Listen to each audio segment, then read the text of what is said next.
ચાલો મિત્રો, chapter number 5 સપુષ્પી વનસ્પતિઓની બાહ્યકર વિદ્યામાં એક નવા પોઈન્ટ તરફ જઈશું કે જેનું નામ છે પુષ્પ વિન્યાસ.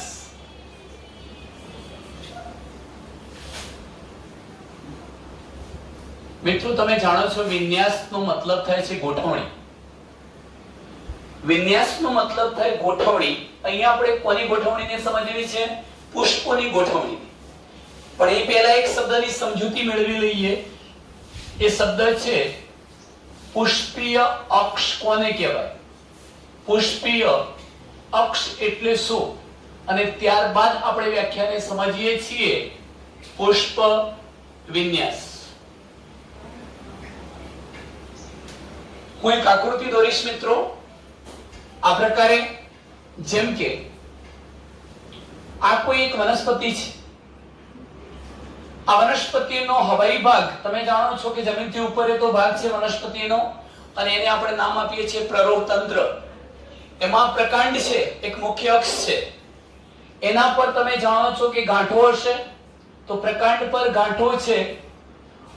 બે ક્રમિક ગાંઠો વચ્ચેનું અંતર, જેને આપણે શું નામ આપીએ છીએ? આંતરગાંઠ. દરેક ગાંઠ પ્રદેશ પરથી પર્ણનો ઉદ્ભવ થાય છે. ધારો કે આ પ્રકારે આપણે પર્ણો બતાવીશું. તો આ દોરી દીધા મિત્રો પર્ણો. દરેક ગાંઠના ભાગેથી પર્ણનો ઉદ્ભવ થાય છે. આપણે આ પ્રકારે પર્ણો બતાવી દીધા. હવે એક બીજા અગત્યના મુદ્દાની ચર્ચા કરી લઈએ. તો તમે જાણો છો આ બાબતને કે પર્ણ અને પ્રકાંડની ગાંઠના સ્થાને જે ખૂણો રચાય છે, કોણ બને એને કક્ષ કહેવાય.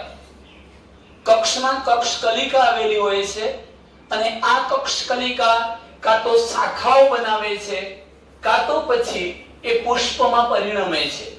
તો આપણે એક એવી બાબત સમજાવીશું. ધારો કે અહીંથી પુષ્પ બન્યું છે. આ પુષ્પ બન્યું મિત્રો, તમે જોઈ શકો છો.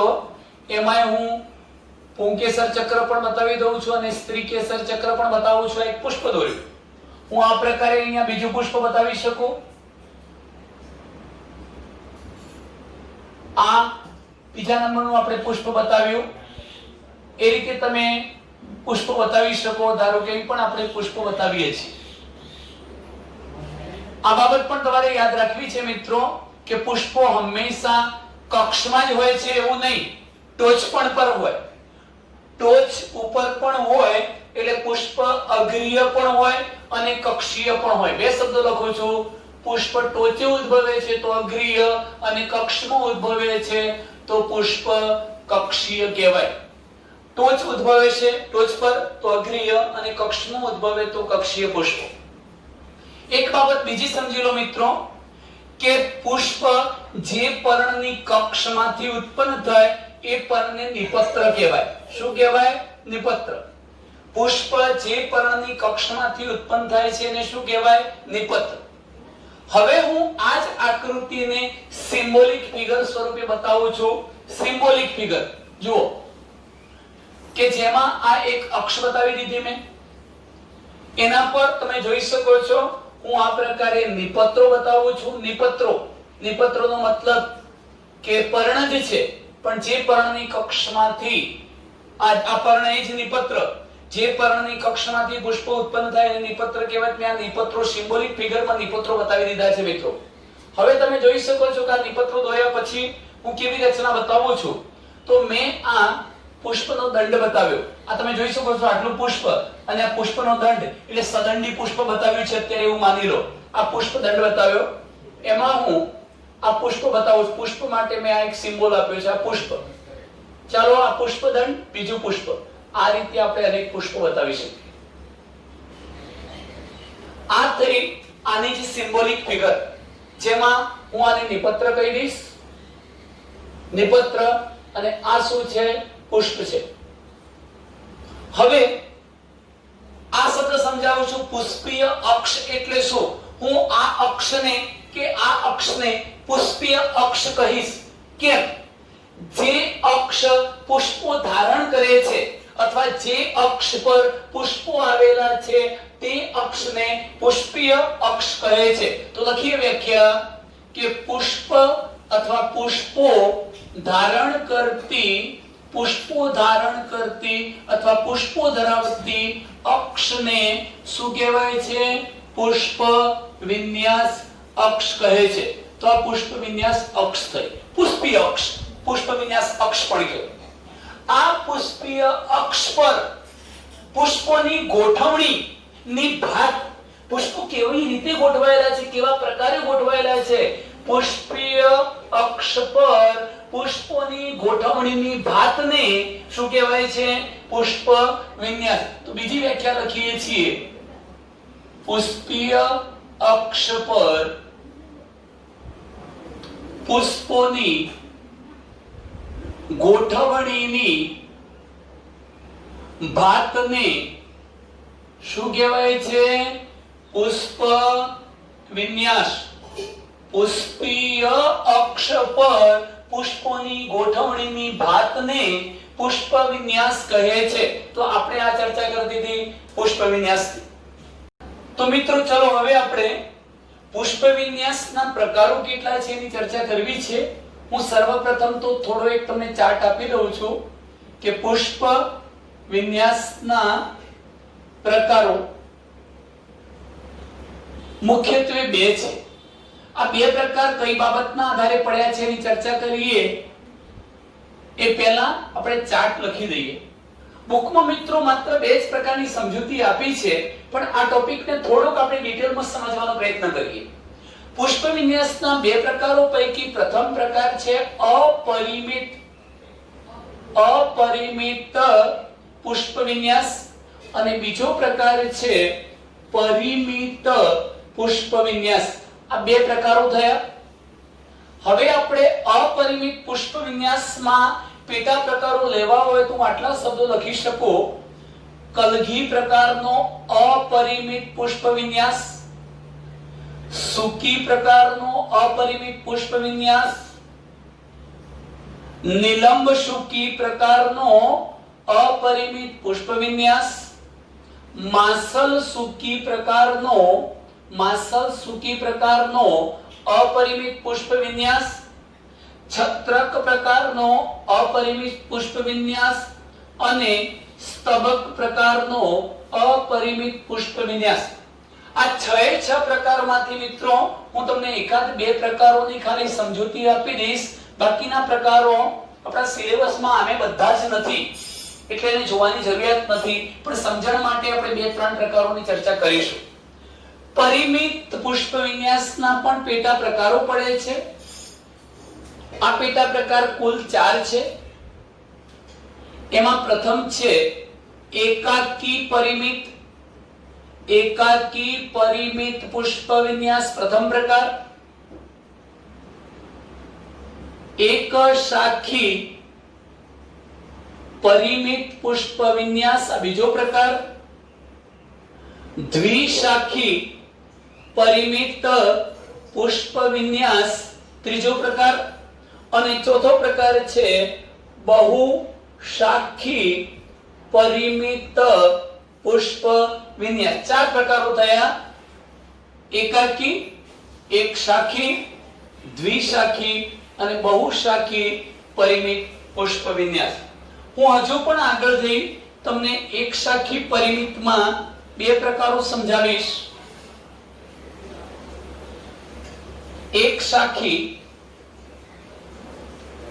એકતો વિકાસી, આ શબ્દ અગત્યનો છે। એક શાખી એકતો વિકાસી પરિમિત પુષ્પ વિન્યાસ અને બીજો છે એક શાખી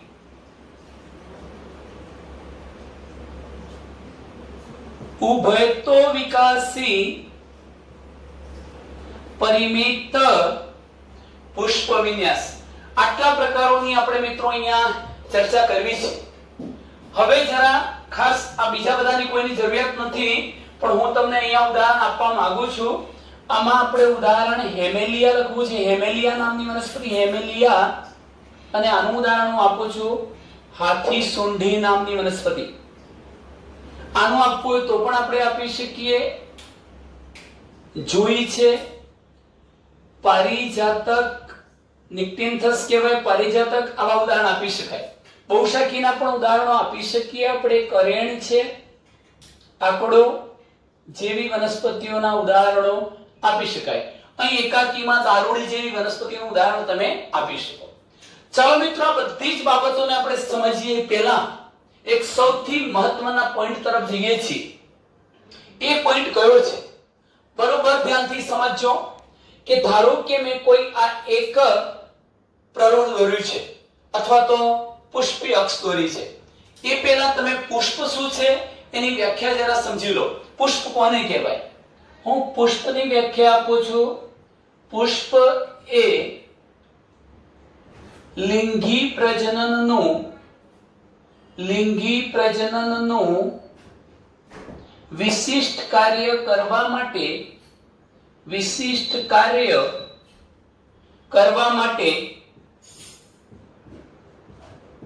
રૂપાંતર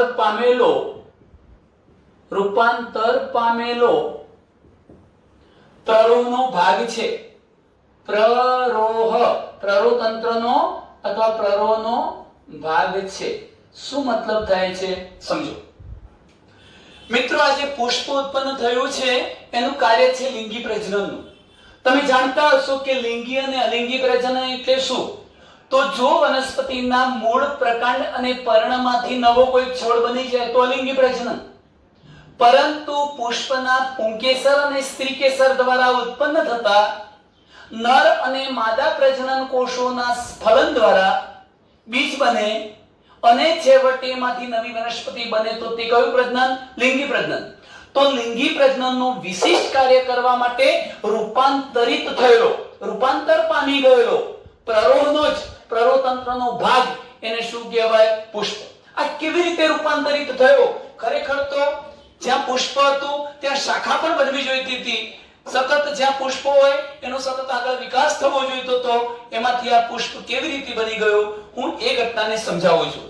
ચાલો, આ એક પ્રરોહ તંત્ર અથવા પ્રરોહ ભાગ છે, ખાસ કરીને પ્રકાંડ, જમીનથી ઉપર રહેતો ભાગ, હવાઈ ભાગ. એના પર મિત્રો તમે જાણો છો કે આ પ્રકારે પર્ણો આવેલા હોય છે. એટલે મેં અહીંયા પર્ણો બતાવી દીધા છે. હવેની ઘટના તમને એ પણ ખબર છે કે આ ટોચ છે. તમને મિત્રો ખબર હશે કે સતત ને સતત આ ટોચ વિકસતી જાય છે. કેમ?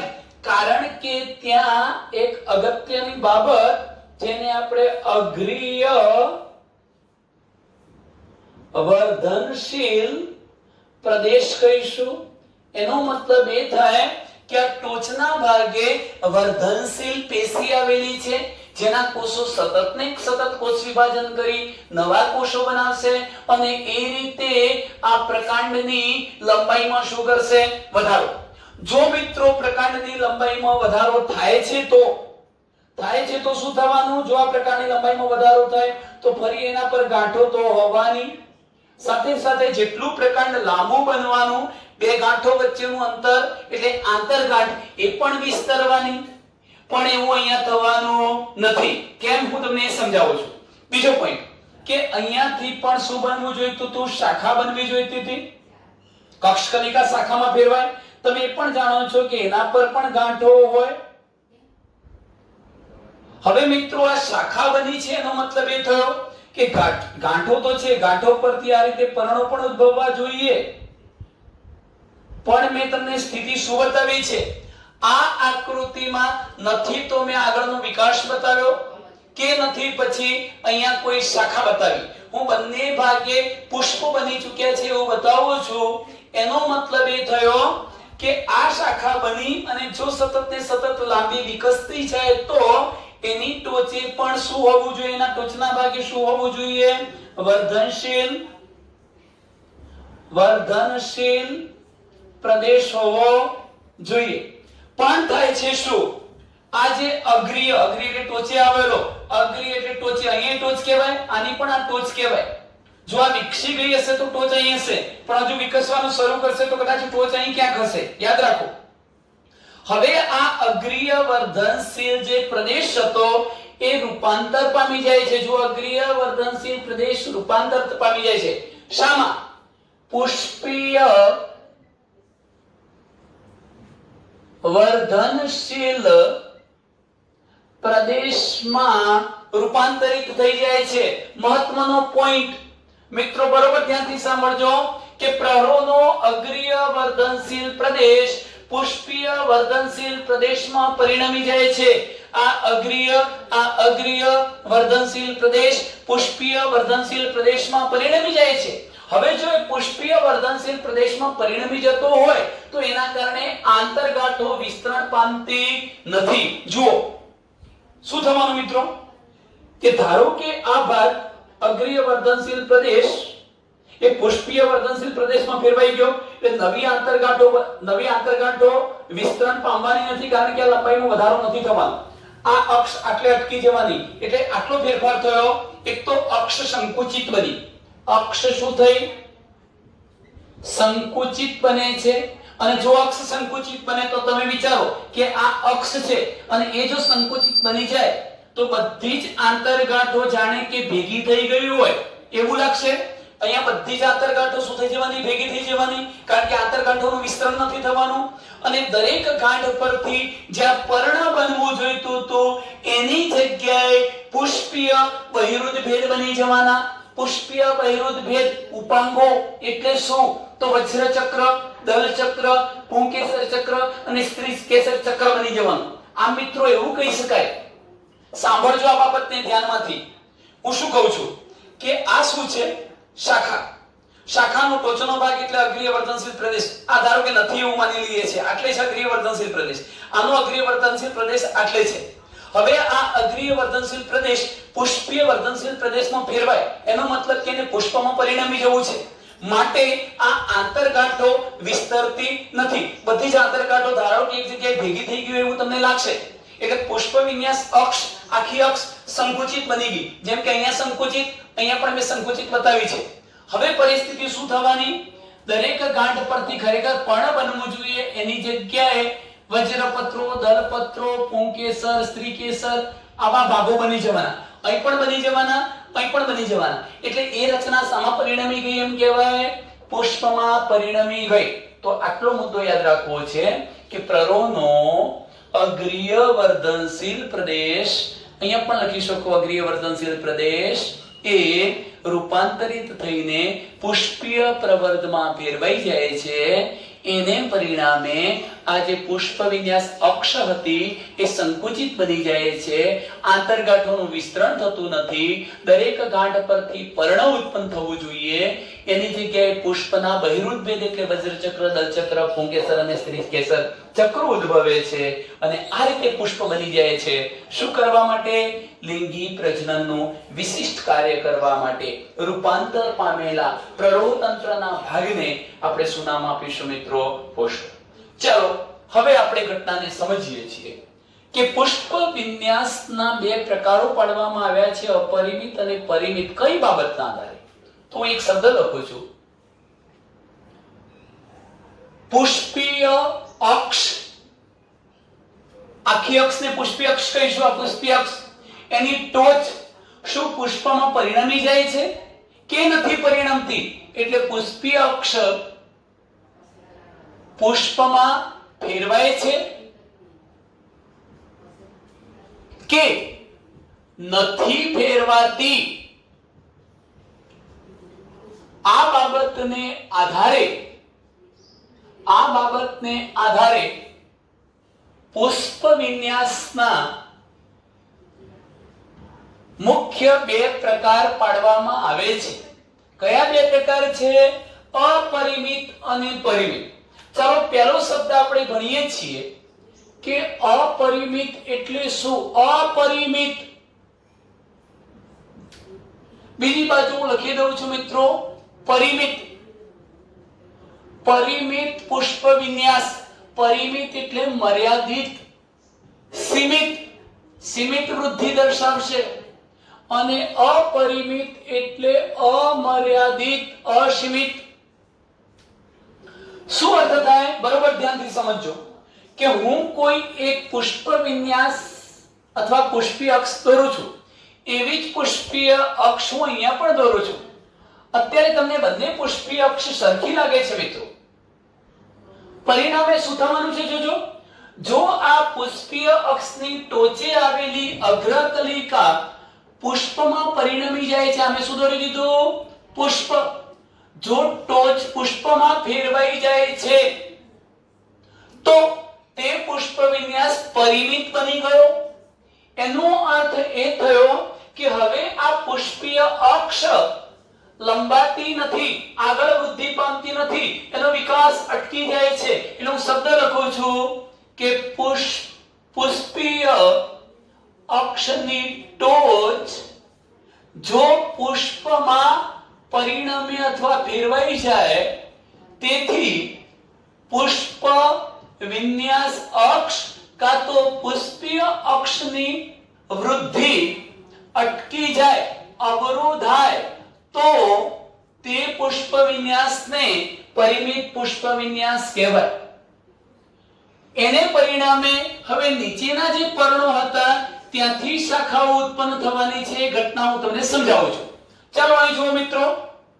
જો પુષ્પ વિન્યાસ અક્ષની ટોચે આવેલી અગ્રકલિકા પુષ્પમાં ન પરિણમે તો પુષ્પ વિન્યાસ અક્ષની સતત વૃદ્ધિ થવાની, પુષ્પ વિન્યાસ અક્ષ લાંબો બનતો જવાનો, તો તે પુષ્પ વિન્યાસને અપરિમિત પુષ્પ વિન્યાસ કહેવાય. આટલે સુધી તમે ક્લિયર છો. હવે જરા શબ્દ સમજો. હું આ સમજાવું છું. અપરિમિતમાં મારે કલગી સૂકી અને નીલમ સૂકી ત્રણ જ પ્રકાર તમને સમજાવવા છે. ચાલો મિત્રો, પહેલો એક પોઈન્ટ કે પુષ્પ વિન્યાસ અક્ષ આટલી જ હતી. પુષ્પ વિન્યાસ અક્ષની ટોચે આવેલી અગ્રકલિકા જો પુષ્પમાં નથી ફેરવાતી તો પુષ્પ વિન્યાસ અક્ષની વૃદ્ધિ આગળ થાય છે, પુષ્પ વિન્યાસ અક્ષ લંબાયેલો બને છે. પુષ્પ વિન્યાસ અક્ષ લંબાયેલો બને છે, લંબાયેલો બને છે. તો તેને શું કહેવાય? અપરિમિત પુષ્પ વિન્યાસ. ચાલો એના પેટા પ્રકારો હવે જોઈએ. કલગી પ્રકારનો અપરિમિત પુષ્પ વિન્યાસ. એમાં ફેર એટલો છે મિત્રો કે હું આ દોરું છું એ મેં નિપત્રો બતાવી દીધા. નિપત્રો જે પર્ણની કક્ષમાંથી પુષ્પ ઉત્પન્ન થાય એવા નિપત્રો. હવે હું પુષ્પ બતાવું છું. તો જો આ પુષ્પ મેં મોટા કદનું બતાવ્યું અને એનો આ પુષ્પદંડ લાંબો બતાવ્યો છે, આ પુષ્પદંડ છે. અને જે પુષ્પને પુષ્પદંડ હોય એ સદંડી પુષ્પો કહેવાય. હું પછી ઉદ્ભવતા પુષ્પને થોડુંક નાનું બતાવું છું, એના પછી ઉદ્ભવતાને હજુ નાનું, એના પછી ઉદ્ભવતાને હજુ નાનું, એના પછી ઉદ્ભવતાને હજુ નાનું. તમે જોઈ શકો છો કે વહેલા ખીલેલા પુષ્પો મોટા અને લાંબા પુષ્પદંડવાળા હતા. ક્રમશઃ ટોચ તરફ જતા પુષ્પો નાના બનતા જાય છે, પુષ્પદંડ પણ નાનો બનતો જાય છે. આવા ક્રમને આપણે અગ્રાભિવર્ધી ક્રમ કહીશું. કયો ક્રમ? અગ્રાભિવર્ધી ક્રમમાં પુષ્પો ગોઠવાયેલા હોય જેને કલગી પ્રકારનો અપરિમિત પુષ્પ વિન્યાસ કહેવાય. ફરીથી, જો પુષ્પીય અક્ષ પર સદંડી પુષ્પો અગ્રાભિવર્ધી ક્રમમાં ગોઠવાયેલા હોય તો તેને શું કહેવાય? કલગી પ્રકારનો પુષ્પ વિન્યાસ કહે છે. ચાલો એકાદ મિત્રો આનું ઉદાહરણ બીજું આપી દઉં. શુકી. ચલો આ જ આકૃતિ સમજો. ધારો કે મારી જોડે એક પુષ્પ વિન્યાસ અક્ષ છે, એના પર આ મેં નિપત્રો દોરી દીધા.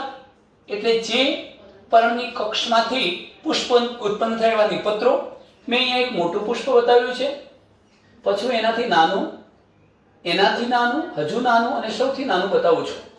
મેં અહીંયા પુષ્પો તો બતાવ્યા મિત્રો, પણ આ પુષ્પોને શું નથી? પુષ્પદંડ નથી. તો હું એમ કહી શકું, જો પુષ્પીય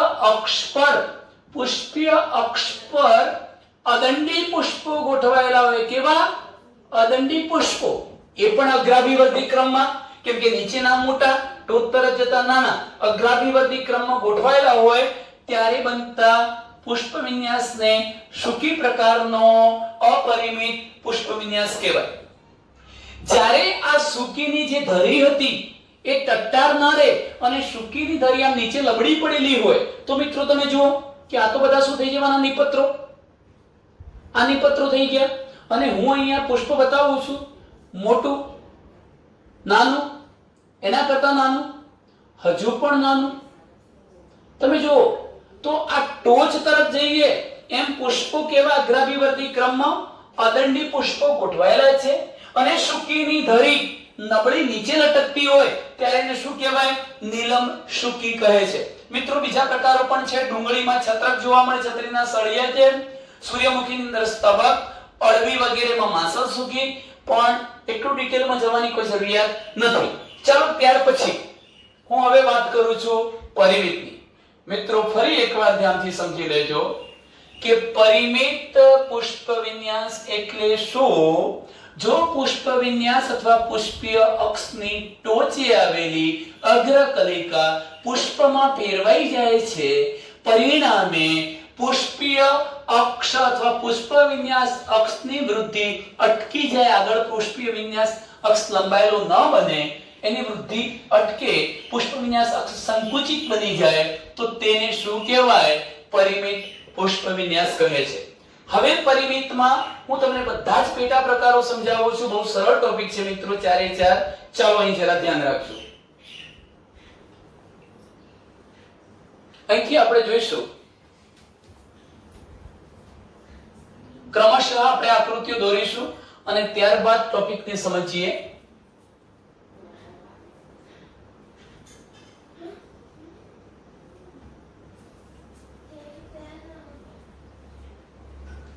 પ્રથમ બાબત જોઈ લો, પરિમિત એટલે શું? તો બતાવું છું અહીંયા કે પુષ્પ વિન્યાસ અક્ષની ટોચે આવેલી અગ્રકલિકા પુષ્પમાં પરિણમી જાય તો તેને પરિમિત પુષ્પ વિન્યાસ કહેવાય. એક મુદ્દો કમ્પ્લીટ. એનો પહેલો પ્રકાર એકાકી. એ પણ આવડી જાય કે જો પુષ્પ વિન્યાસ અક્ષની ટોચે એક જ પુષ્પ આવેલું હોય, એક જ, બીજે ક્યાંય ના હોય આજુબાજુ, એક જ પુષ્પ આવેલું હોય તો તે પુષ્પ વિન્યાસને એકાકી પરિમિત પુષ્પ વિન્યાસ કહેવાય. ચાલો મિત્રો આ ક્લિયર. હવે આપણે વાત કરી એક શાખી પરિમિત. આ વખત તો લાગુ પડશે જ, જોઈ શકો છો તમે. ચાલો, પુષ્પ વિન્યાસ અક્ષની ટોચે આવેલી અગ્રકલિકા પુષ્પમાં પરિણમી જાય તો પરિમિત, અને તેથી નીચેના જે આ પર્ણો હતા, મેં પર્ણ બતાવ્યું બેટા, નિપત્ર, આ નિપત્ર બતાવ્યું, નીચેના પર્ણની કક્ષમાંથી એક જ શાખા બને. શાખા કેટલી બની? એક જ. એટલે એને શું કહેવાય? એક શાખી પરિમિત. જો પુષ્પી અક્ષની ટોચે આવેલી અગ્રકલિકા પુષ્પમાં ફેરવાઈ જાય, જેથી નીચેના પર્ણોની કક્ષમાંથી એક જ શાખા ઉદ્ભવે, તો એને એક શાખી પરિમિત કહેવાય. તે પણ તેમ જ કરે, આ શાખા પણ તેમ જ કરે. એનો મતલબ શું? એની ટોચે આવેલી અગ્રકલિકા પુષ્પમાં પરિણમી જાય, નીચેની બાજુએથી એક જ શાખા ઉત્પન્ન કરે, એ પણ એમ જ કરશે. ટોચ પુષ્પમાં ફેરવાઈ ગઈ, આ નિપત્ર થઈ ગયું, ફરી એમાંથી એક જ શાખા બની, ફરી આ નિપત્ર, એમાંથી એક જ શાખા બની. તમે જોઈ શકો છો મિત્રો. તો આટલે સુધીની એક બાબત આપણે સમજવી છે. ધ્યાનથી સમજો કે પરિમિતનો મતલબ તો સમજી ગયા કે પુષ્પ વિન્યાસ અક્ષની ટોચે આવેલી અગ્રકલિકા પુષ્પમાં ફેરવાઈ જાય તો પરિમિત. જો ટોચે એક જ પુષ્પ હોય તો એકાકી. પણ પુષ્પીય અક્ષની ટોચે આવેલી અગ્રકલિકા પુષ્પમાં ફેરવાતા નીચેની બાજુએ રહેલા પર્ણોમાંથી એક જ શાખા બનતી હોય, એક જ, તો એક શાખી. હવે એક શાખીના બે પ્રકાર પડ્યા. કયા કયા? એક શાખી એકતો વિકાસી અને એક શાખી ઉભયતો વિકાસી. મેં અહીંયા જે આકૃતિ દોરી છે મિત્રો, એ હેમેલિયા નામની વનસ્પતિની દોરી છે, હેમેલિયા. અને આ જ આકૃતિ થઈ જવાની એક શાખી એકતો વિકાસી પરિમિત પુષ્પ વિન્યાસ. કેમ જોજો, એક શાખી તો છે કે પુષ્પ વિન્યાસ અક્ષની ટોચે આવેલી અગ્રકલિકા પુષ્પમાં ફેરવાઈ ગયા બાદ નીચેની બાજુથી એક જ શાખા બને માટે એક શાખી.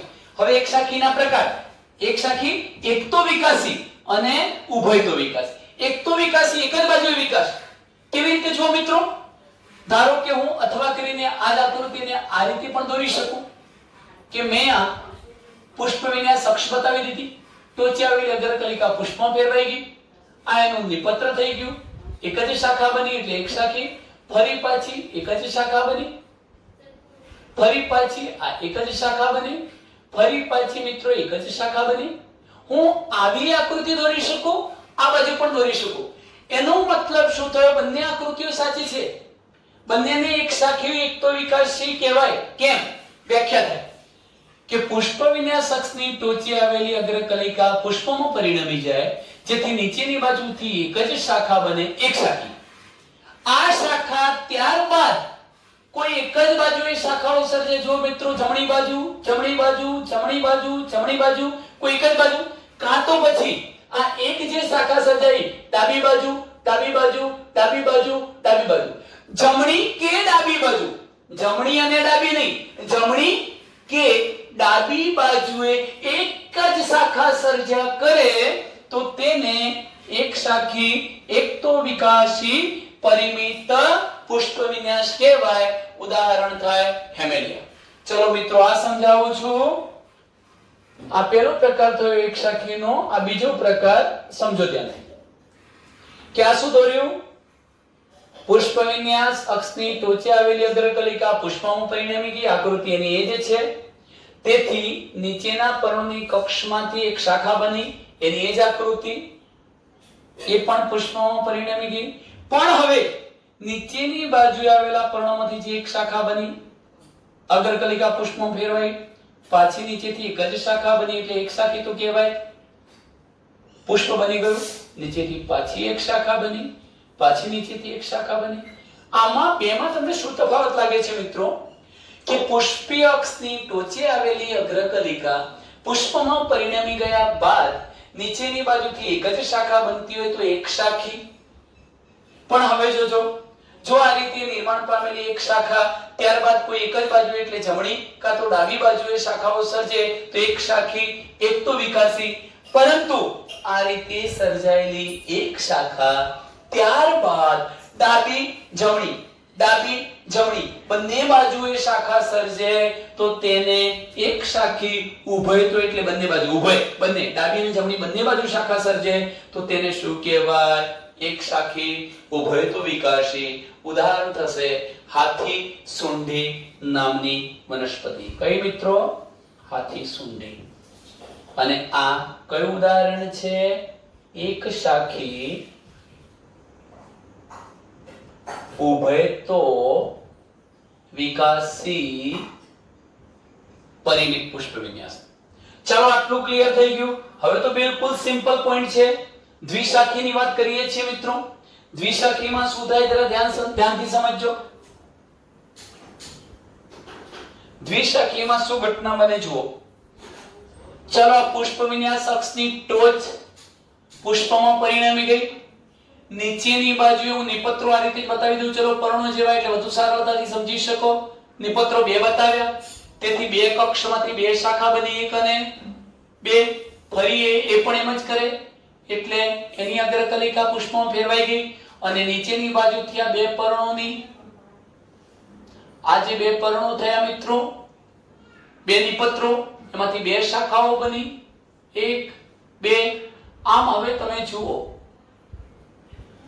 કે જો પુષ્પ વિન્યાસ અક્ષની ટોચ પુષ્પમાં પરિણમી જાય, જેને કારણે નીચેની બાજુએથી એક સાથે બે શાખાઓ સર્જાતી હોય, તે પણ તેમ કરે એટલે એની પણ અગ્રકલિકા પુષ્પમાં પરિણમી જાય, નીચેની બાજુથી બે બે શાખાઓ સર્જતું હોય તો તેને દ્વિશાખી પરિમિત પુષ્પ વિન્યાસ કહેવાય. આવું શામાં જોવા મળે છે? જુઈ, પારિજાતક જેવી વનસ્પતિઓમાં. ચલો આને શું કહીશું? દ્વિશાખી પરિમિત પુષ્પ વિન્યાસ. છેલ્લો પ્રકાર આવ્યો બહુશાખી પરિમિત. બહુશાખીમાં આપણે આવું કરી શકીએ. પુષ્પ વિન્યાસ અક્ષની ટોચે આવેલી અગ્રકલિકા પુષ્પમાં પરિણમી ગઈ. મિત્રો હું આ બધા નિપત્રો બતાવું છું. ચલો એક નિપત્ર, બીજું નિપત્ર, ત્રીજું નિપત્ર, ચોથું નિપત્ર, એટલે પર્ણોને બતાવ્યા નિપત્રો. ચલો એની આ એક કક્ષમાંથી એક શાખા બની, બીજી શાખા બની, ત્રીજી શાખા બની, ચોથી શાખા બની, પાંચમી શાખા બની, છઠ્ઠી શાખા બની. અને દરેક શાખા પણ તેમ જ કરે એટલે એ પણ એની પણ અગ્રકલિકા પુષ્પમાં પરિણમશે અને ત્યારબાદ નીચેની બાજુએથી એ ઘણી બધી શાખાઓ સર્જે. અગાઉ કહ્યું એમ જ તો તેને પણ આપણે શું કહી શકીએ? બહુશાખી પરિમિત પુષ્પ વિન્યાસ કહીશું. આવડશે મિત્રો કે પુષ્પ વિન્યાસકની ટોચે આવેલી અગ્રકલિકા પુષ્પમાં પરિણમી જાય એટલે પરિવિત, અને ત્યાર પછી નીચેની બાજુએથી બે કરતા વધુ શાખાઓ ઉત્પન્ન થાય અને તે શાખાઓ પણ તેમજ કરે એટલે એની અગ્રકલિકા પણ પુષ્પમાં પરિણમી જઈ નીચેની બાજુથી વધુ શાખાઓ સર્જે તો તેને બહુશાખી પરિમિત પુષ્પ વિન્યાસ કહેવાય. બહુશાખી પરિમિત પુષ્પ વિન્યાસ સામા જોવા મળે છે. આવો કરેણ વગેરે જેવી વનસ્પતિઓમાં આંકડામાં પણ આવું જોવા મળી શકે. ચાલો મિત્રો, આ એક ટોપિક આપણો પૂરો થઈ ગયો. કયો? પુષ્પ વિન્યાસ એટલે શું, તેના પ્રકારો. હવે એક નવા પોઈન્ટ તરફ આપણે જઈએ છીએ. પુષ્પની રચના સમજવી છે. આજના વિડિયો લેક્ચરમાં હું ફક્ત માત્ર પુષ્પ દોરું છું, એની વ્યાખ્યા સમજી લઈએ છીએ અને પુષ્પની અંદર કયા ભાગો આવેલા છે જો કે આપણે એને ડિટેલમાં સમજતા નથી. ચાલો એ ધ્યાન રાખો.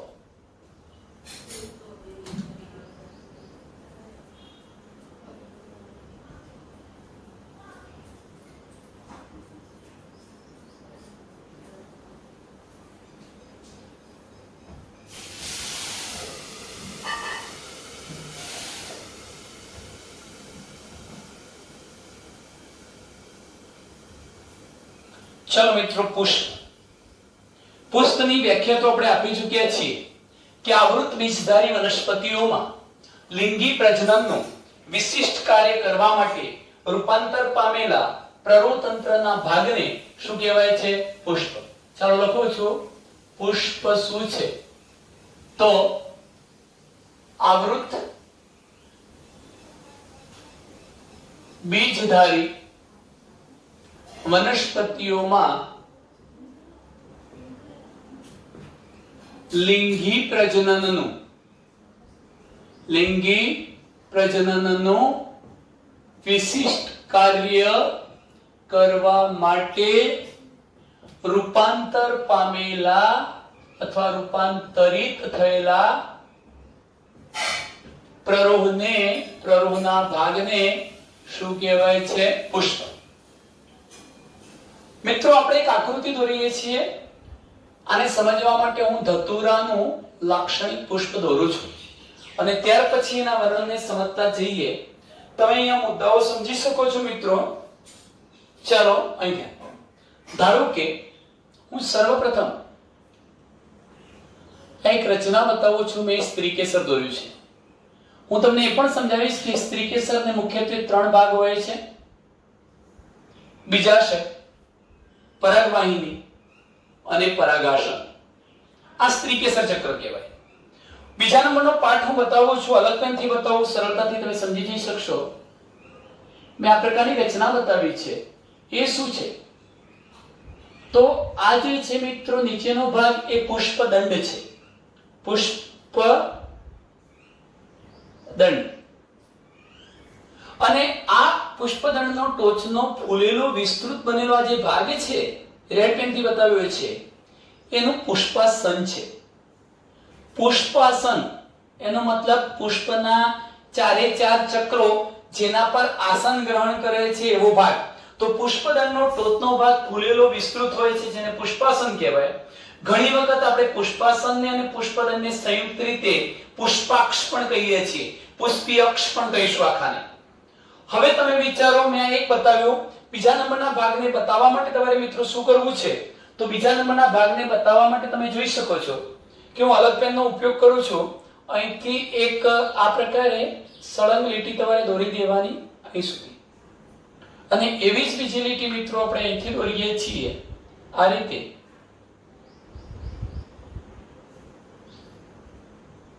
મેં અત્યારે 2 બ્લુ કલરની લીટી દોરી છે મિત્રો. અહીંયા તમે સમજી જશો. હવે આપણે શું કરીશું? અહીંથી હું એના ભાગ પાડી આ રીતે. ધારો કે એક દલપત્ર છે, આ એક દલપત્ર છે. અહીંયાથી હું બીજો ભાગ બતાવું છું, આ બીજું દલપત્ર છે. અહીંથી આપણે આ પ્રકારે ત્રીજો ભાગ બતાવીએ છીએ, આ ત્રીજું દલપત્ર છે. ધતુરામાં આવા 5 દલપત્રો હોય મિત્રો, પણ આ ખુલ્લું પુષ્પ છે. આપણને 2 ભાગ અત્યારે જોઈ શકાતા નથી, તૂટી ગયા છે અથવા એને દૂર કર્યા છે એમ સમજો. હું આ ભાગને ડોટેડ લાઈન દ્વારા બતાવું છું. એક દલપત્ર, આ બીજું દલપત્ર અને ત્રીજું દલપત્ર. ટૂંકમાં દલપત્રોથી બનતી રચના એ દલચક્ર છે. નામિનેશન કરતા રહીએ. આ દલચક્ર છે. ચાલો, સૌથી અંદરનું કોણ હતું? સ્ત્રી કેસર ચક્ર. સ્ત્રી કેસર ચક્ર. હવે તમે જુઓ, ત્યાર પછીની રચનાઓમાં હું અલગ પેનથી બતાવું છું, બ્લેક પેનથી. સૌથી બહારની બાજુએ જોવા મળતું આ ચક્ર એ વજ્ર ચક્ર છે. કયું ચક્ર છે મિત્રો? વજ્ર ચક્ર છે. એટલે મેં આ બતાવી દીધું, વજ્ર ચક્ર. તો આને આપણે નામ આપી દઈએ છીએ વજ્ર ચક્ર. ચાલો, કેટલા ચક્રો થયા? 3. હવે એક મહત્વનું બાકી રહ્યું, પુંકેસર ચક્ર, જે પુંકેસરોથી બનેલું છે. એક પુંકેસર, આ ધારો કે બીજું પુંકેસર, આ ત્રીજું પુંકેસર છે, ચોથું પુંકેસર, આ પાંચમું પુંકેસર. ધતુરામાં 5 પુંકેસરો મિત્રો. તો આને આપણે કહીશું પુંકેસર ચક્ર. પુંકેસર ચક્ર. આમ તમે જોઈ શકો છો, સૌથી બહારની બાજુએ વજ્ર ચક્ર, બીજા નંબરે દલ ચક્ર, ત્રીજા નંબરે પુંકેસર ચક્ર અને સૌથી અંદર કોણ આવેલું હોય છે? શ્રીકેસર ચક્ર. મેં આ લાક્ષણિક ધતુરાના પુષ્પની આકૃતિ દોરી છે. હવે આપણે એના વર્ણન તરફ જઈએ મિત્રો. તો અહીં ધ્યાન રાખો. તમે જોઈ શકો છો પુષ્પ શું છે? આવૃત બીજધારી વનસ્પતિઓમાં લિંગી પ્રજનનનું કાર્ય કરવા માટે રૂપાંતર પામેલો આ ભાગ છે. શામાંથી રૂપાંતર પામ્યો છે? પ્રરોહમાંથી. લાક્ષણિક પુષ્પની રચનામાં તમે વિચારી શકો છો, પુષ્પદંડની ટોચના ભાગે આવેલા વિસ્તૃત પહોળા ભાગને પુષ્પાસન કહે છે. અને આ પુષ્પાસન પર પુષ્પના 4 બહિરુદ ભેદ અથવા 4 ઉપાંગો અથવા 4 ભાગો, કયા કયા? વજ્ર ચક્ર, દલ ચક્ર, પુંકેસર ચક્ર અને શ્રીકેસર ચક્ર, એ ચક્રીય રીતે ગોઠવાયેલા હોય છે. એમાંથી આ વજ્ર ચક્ર અને દલ ચક્ર, વજ્ર ચક્ર અને દલ ચક્ર, આ બંને પ્રકારના જે ચક્રો છે એને મિત્રો આપણે સહાયક ચક્રો કહીશું. કેમ સહાયક ચક્રો? તો તેઓ લિંગી પ્રજનનમાં ભાગ લેતા નથી, પરંતુ પુષ્પની અંદર રહેલા આ પુંકેસરો અને સ્ત્રીકેસરોનું રક્ષણ કરે છે. કીટકો, તાપમાન, પવન, વરસાદ વગેરે જેવા પરિબળોથી રક્ષણ આપે છે. માટે એમને સહાયક ચક્રો તરીકે આપણે ઓળખાવીશું. જ્યારે બીજા નંબરના બંને પુંકેસર ચક્ર અને સ્ત્રીકેસર ચક્ર, આ બંને ચક્રોને આપણે આવશ્યક ચક્રો કહીશું. લિંગી પ્રજનન કરવા માટેના જરૂરી આવશ્યક ચક્રો અથવા પ્રજનનની ક્રિયા સાથે સંકળાયેલા છે, પ્રજનનમાં સીધો ભાગ લે છે. માટે આ બંનેને આપણે પ્રજનન ચક્રો તરીકે પણ ઓળખાવીશું. બીજા નંબરનો પોઈન્ટ મિત્રો, કે જે પુષ્પમાં પુંકેસર અને સ્ત્રીકેસર બંને આવશ્યક ચક્રો આવેલા હોય એવા પુષ્પને દ્વિલિંગી પુષ્પ કહેવાય. અને જે પુષ્પમાં બે પૈકી ગમે તે એક હોય, ધારો કે પુંકેસર હોય તો પણ નર પુષ્પ અથવા તો એકલિંગી પુષ્પ, અને સ્ત્રીકેસર હોય તો પણ આપણે એને એકલિંગી પુષ્પ કહીશું. બે પૈકી ગમે તે એક હોય તો એકલિંગી. હવે એકલિંગી પુષ્પમાં જો પુંકેસર છે તો તેવા એકલિંગી પુષ્પને આપણે નર પુષ્પ કહીશું, અને એકલિંગી પુષ્પમાં માત્ર સ્ત્રીકેસર જ છે તો તેવા એકલિંગી પુષ્પને માદા પુષ્પ તરીકે ઓળખાવીશું. ચાલો મિત્રો, અહીંયા આપણે આપણા ટોપિકની પૂર્ણાહુતિ કરીએ છીએ. હવે ત્યાર પછીની જે આગળની રચનાઓ છે એને આપણે પછી ભણીશું મિત્રો.